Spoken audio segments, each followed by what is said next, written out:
গতকাল আমাদের টিএসসিতে যে নগদ অর্থ সংগ্রহ করেছে যে বুথ থেকে এবং আমাদের যে মোবাইল ব্যাংকিং বিকাশ, নগদ এবং ডাচ বাংলা, আমাদের নগদ সংগ্রহ এবং মোবাইল ব্যাংকিংয়ের মাধ্যমে আমাদের গতকাল রাত 2টা পর্যন্ত অর্থ এসেছে হচ্ছে 1,42,50,196 টাকা।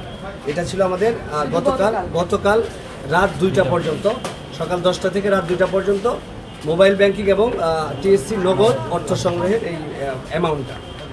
এরপরে আমাদের গতকাল যেটা হয়েছে সেটি হচ্ছে আমরা গতকাল এখানে ত্রাণ মন্ত্রণালয়ের কর্মকর্তাদের সাথে মিটিং করে আমরা যে জেলাগুলো সবচেয়ে বেশি আক্রান্ত, যে উপজেলাগুলো সবচেয়ে বেশি আক্রান্ত সেটিকে চিহ্নিত করেছি। চিহ্নিত করে স্থানীয় প্রশাসন যেমন জেলা প্রশাসন এবং উপজেলা প্রশাসনের মাধ্যমে, যেহেতু তারা মাঠে আছে, তাদের মাঠের যে বাস্তব অবস্থা সেটি তারাই সবচেয়ে বেশি ভালো জানেন।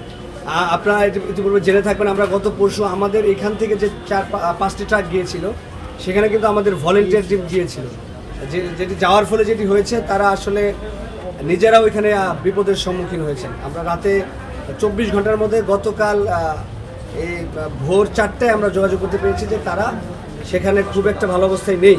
এই জন্য আমরা মূলত এটা জেলা প্রশাসন এবং উপজেলা প্রশাসনের মাধ্যমে এই ত্রাণ বিতরণের কার্যক্রমটি আমরা হাতে নিয়েছি, কারণ এটি হচ্ছে এখন তারাই বাস্তব অবস্থাটি জানেন।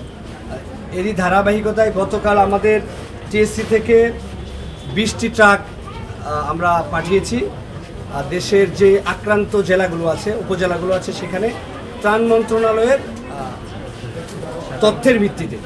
তো এই 20টি ট্রাক গিয়েছে হচ্ছে নোয়াখালী সদরে, নোয়াখালীর অন্যান্য বিভিন্ন উপজেলায়, ফেনীর বিভিন্ন উপজেলায়, লক্ষ্মীপুরে, ফেনীতে 4টি ট্রাক গিয়েছে, নোয়াখালীর প্রত্যেকটি উপজেলায় মোটামুটি ট্রাক গিয়েছে, লক্ষ্মীপুরে, কুমিল্লায় এবং হবিগঞ্জ ও মৌলভীবাজার আমাদের গত 20টি ট্রাক এই অঞ্চলগুলোতে গিয়েছে।